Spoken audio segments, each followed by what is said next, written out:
नमस्कार। चलिए आज भारत के फाइनेंशियल ब्लूप्रिंट को समझते हैं।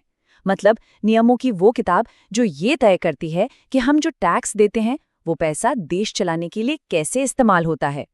और ये सब कुछ हमारे संविधान में लिखा है। तो शुरू करते हैं पैसे का ये दिलचस्प सफ़र। हम सब टैक्स भरते हैं, है ना? पर क्या कभी ये ख्याल आया है कि इस पैसे का आखिर होता क्या है?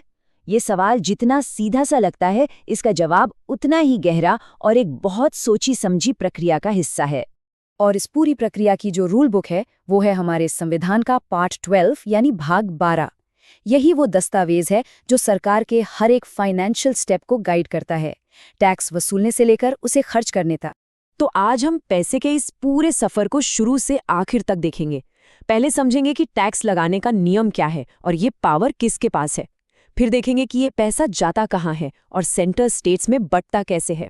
हम सरकार की उधार लेने जैसी दूसरे पावर्स को भी जानेंगे और आखिर में समझेंगे कि ये पूरा का पूरा सिस्टम हमारी रोज की जिंदगी पर कैसे असर डालता।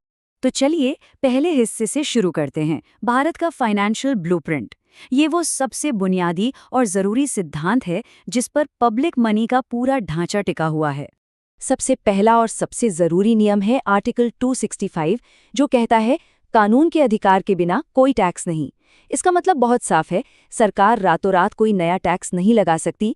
हर एक टैक्स के पीछे संसद या विधानसभा से पास हुआ एक कानून होना ही चाहिए। यही नियम सरकार को मनमानी करने से रोकता है। ठीक है, तो टैक्स के लिए कानून चाहिए, लेकिन ये कानून बनाने और टैक्स वसूलने की शक्ति आखिर है किसके पास? केंद्र सरकार के पास या राज्य सरकारों के पास? इसका जवाब एक बहुत ही स्मार्ट बंटवारे में छिपा है। अब ये हिस्सा बहुत दिलचस्प है। संविधान ने पावर्स को बड़ी बारीकी से बांटा है। जैसे पहली लाइन देखिए, कुछ टैक्स ऐसे हैं जिनका कानून तो केंद्र सरकार बनाती है, लेकिन उन्हें वसूलने और खर्च करने का काम राज्य सरकारें करती हैं। फिर कुछ टैक्स केंद्र ही लगाता है और वसूलता भी है, पर सारा का सारा पैसा राज्यों को दे देता है। और आखिर में कुछ टैक्स ऐसे हैं जिन्हें केंद्र वसूलता है और फिर दोनों के बीच बांट लिया जाता है, जैसे कि इनकम टैक्स। ये एक बहुत ही सोचा समझा सिस्टम है। तो ये सारा पैसा जो इकट्ठा हो रहा है वो जाता कहाँ है? इसे ऐसे समझिए कि देश का एक बहुत बड़ा बटुआ है जहां सारा रेवेन्यू एक ही जगह पर आकर जमा होता है। संविधान में इसे भारत की संचित निधि या कंसोलिडेटेड फंड ऑफ इंडिया कहा गया है, जिसका जिक्र आर्टिकल 266 में है। सीधे सीधे कहें तो ये सरकार का मेन बैंक अकाउंट है।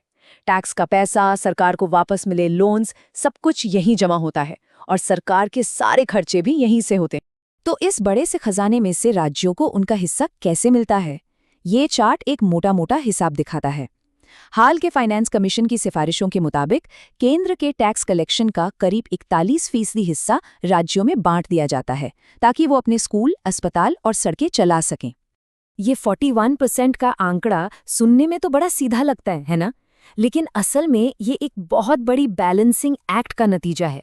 ये कैसे तय होता है कि किस राज्य को कितना पैसा मिलेगा और क्यों? और यहीं पर सीन में आता है फाइनेंस कमीशन, जिसका जिक्र आर्टिकल 280 में है। इसे एक निष्पक्ष रेफरी की तरह समझ सकते हैं। ये एक इंडिपेंडेंट संवैधानिक संस्था है जिसे हर 5 साल में बनाया जाता है और इसका सिर्फ एक ही काम है, ये सिफारिश करना कि पैसे का बंटवारा केंद्र और राज्यों के बीच फेयर तरीके से कैसे हो।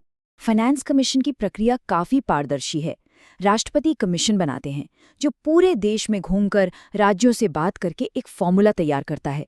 ये बताता है कि टैक्स का कितना हिस्सा किसे मिलना चाहिए और ज़रूरतमंद राज्यों को अलग से मदद कैसे दी जाए। आखिर में इसकी रिपोर्ट संसद के सामने रखी जाती है, जिस पर खुलकर बहस होती है। तो इसे और आसान भाषा में समझते हैं। राज्यों को केंद्र से 2 तरह से पैसा मिलता है।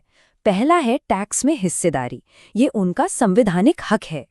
और दूसरा है ग्रांट्स इन एड यानी सहायता अनुदान। ये एक तरह की मदद है जो केंद्र किसी खास जरूरत के लिए राज्यों को देता है। तो एक हक है और दूसरी मदद। लेकिन संविधान सिर्फ टैक्स लगाने और खर्च करने की ही बात नहीं करता, ये सरकार को कई और फाइनेंशियल अधिकार भी देता है, जैसे कि उधार लेना। उधार लेने के मामले में भी शक्तियों का बंटवारा है।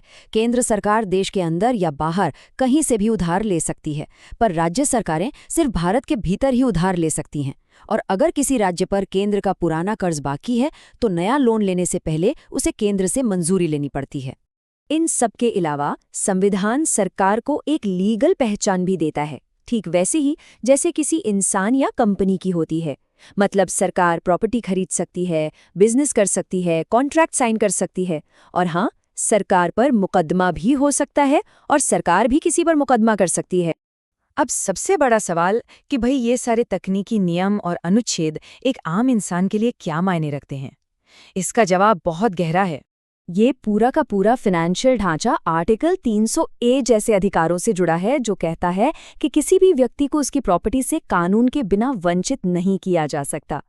मतलब सरकार की वित्तीय शक्तियां नागरिकों के अधिकारों की रक्षा की जिम्मेदारी के साथ आती हैं।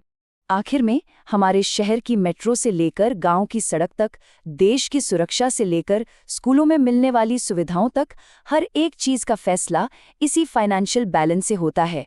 ये केंद्र और राज्यों के बीच शक्ति का संतुलन है, जो हमारे फेडरल स्ट्रक्चर यानी संघवाद की जान है। और आखिर में एक सवाल सबके सोचने के लिए, भारत की इकोनॉमी तेजी से बदल रही है, दुनिया बदल रही है। ऐसे में क्या हमारे संविधान का ये 75 साल पुराना फाइनेंशियल ढांचा आज भी उतना ही काम का है, या इसे आने वाली चुनौतियों के हिसाब से बदलने की जरूरत है? इस पर सोचना जरूरी है।